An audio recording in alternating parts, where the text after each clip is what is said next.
Many of us already know of the challenges that faced the people of Cumberland as they grew their town in the first half of the 20th century. Life was never easy in a mining town. But one of the greatest scourges was disease, and even something like measles could lead to death. In 1937, my brother got really sick. He was really ill.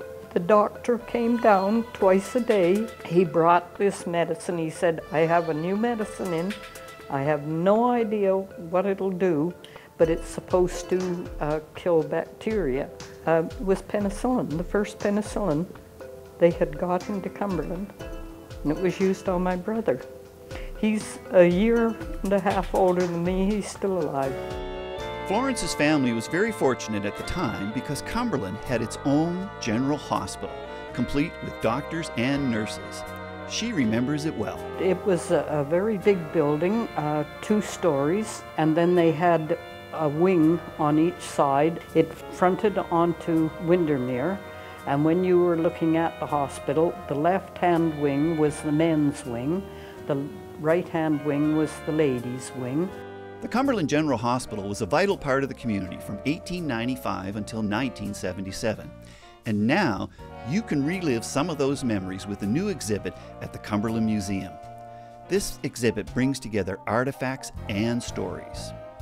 So with our summer students, we've been going through our collections and our archives, and what we found in our collections was a bunch of really interesting artifacts, like medical curiosities, so medical instruments that the doctors and nurses would have used. In our archives, we found some really interesting stories about the history of the hospital, and we thought that putting those together would make a very interesting exhibit. And what medical curiosities they are. Medicine in the early days was not for the faint of heart. There's some other really interesting things in here. I mean, like the vein stripper, an instrument used to remove a vein.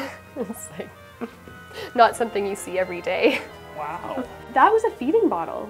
So I'm not sure, that may have been for adults as well, but the baby bottles were actually very similar to that. Yeah, made of glass. They dug this one out of the dump. Yeah. Wow, colic proof. These artifacts and more have many stories to tell us about the importance of the Cumberland General Hospital to the community. At the Cumberland Museum, I'm Mark Hanley.